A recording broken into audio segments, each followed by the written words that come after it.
ವೇದಿಕೆಯೊಂದಿಗೆ ಎಲ್ಲ ಸಮಾಜಗಳನ್ನು ಒಗ್ಗೂಡಿಸಿರುವಂತಹ ಬಸವಣ್ಣನವರ ಭಾವಚಿತ್ರ ನಮ್ಮ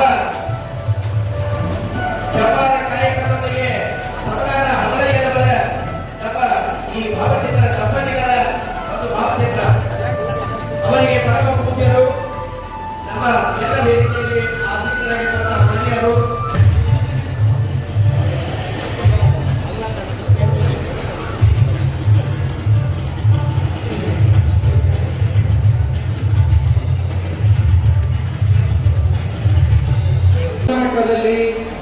ಕೇರಳ ಹಾಗೂ ರಘುಕವಿ ಬನಹಟ್ಟಿ ತಾಲೂಕಾ ವತಿಯಿಂದ ಹಮ್ಮಿಕೊಂಡಿರುವಂತದ್ದಾಗಿದೆ. ಬಹುಶಃ ತಮ್ಮೆಲ್ಲರ ಭಕ್ತಿ ಪ್ರೀತಿ ಬಹಳ ದೊಡ್ಡದು. ಈ ಸಂದರ್ಭದಲ್ಲಿ ಅದೆಲ್ಲವನ್ನು ನಾವು ಕಣ್ಣಾರೆ ಕಾಣ್ತಾ ಇದ್ದೇವೆ. ಶಿವಶರಣ ಹರಳಯ್ಯನವರ ಸ್ಮರಣೆಯಲ್ಲಿ ಬಹುಶಃ ಇಷ್ಟು ದೊಡ್ಡ ಮಟ್ಟದಲ್ಲಿ ಸೇರಿರುವಂತಹ ಒಂದು ಬಳಗ ಇವತ್ತು ನಾವು ನೋಡ್ತಾ ಇದ್ದೇವೆ. ಕಲ್ಯಾಣದ ಕ್ರಾಂತಿಗೆ ನಾಂದಿಯನ್ನ ಹಾಡಿದಂತಹ ಆ ಕ್ರಾಂತಿಗೆ ಮೂಲ ಬೀಜವಾಗಿರುವಂತಹ ಗಣ್ಯಮಾನ್ಯ ಶರಣರು ಅಂತಂದ್ರೆ ಶಿವಶರಣ ಹರಳಯ್ಯನವರು ಅಂತ ನಾವು ಹೇಳಬೇಕಾಗ್ತದೆ. ಶಿವಶರಣ ಹರಳಯ್ಯನವರು ಬರತಕ್ಕಂತಹ ಈ ಒಂದು ಕ್ರಾಂತಿ ದೊಡ್ಡ ಮಟ್ಟದಲ್ಲಿ ಬೆಳೀತಾ ಬಂದಿರುವಂತಹದ್ದು ನಾವೆಲ್ಲ ನೋಡ್ತೀವಿ. ಬಸವಾದಿ ಶರಣರು ನಮ್ಮ ನಾಡಿಗೆ ನಮ್ಮ ದೇಶಕ್ಕೆ ಬಹುದೊಡ್ಡ ಒಂದು ಕೊಡುಗೆಯನ್ನು ಕೊಟ್ಟಿರುವಂತಹದ್ದು, ಸರ್ವ ಸಮಾಜವನ್ನ ಒಂದು ಮಾಡಿರುವಂತಹದ್ದು, ಸ್ತ್ರೀ ಸಮಾನತೆಯನ್ನು ತಂದುಕೊಟ್ಟಿರುವಂತಹದ್ದು, ಕೀಳು ಕುಲದವರಿಗೆಲ್ಲ ಒಂದು ಶ್ರೇಷ್ಠವಾಗಿರುವಂತಹ ಸ್ಥಾನಮಾನವನ್ನ ಕಲ್ಪಿಸಿರುವಂತಹದ್ದು, ಸರ್ವರಿಗೂ ಸಮಬಾಳು ಸಮಪಾಲು ಅನ್ನುವ ತತ್ವದಡಿಯಲ್ಲಿ ಒಂದು ಧರ್ಮ ಸಂಘಟನೆಯನ್ನು ಮಾಡಿರುವಂತಹದ್ದನ್ನ ಇತಿಹಾಸ ಅದು ನೆನಪಿಡುವಂತಹದ್ದು.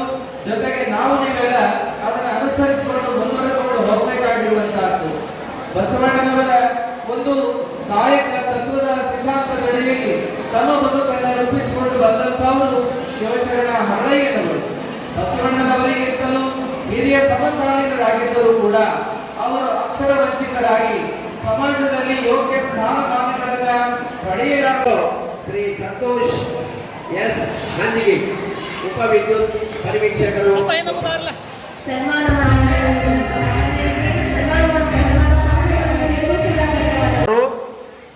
ಬಸವಣ್ಣನವರ 2 ಸಲ ಕೈ ಮುಗಿದಾಗ ಹರಳೆಯವರ ಕಣ್ಣಾಗ ನೀರು ಬರ್ತಾವ.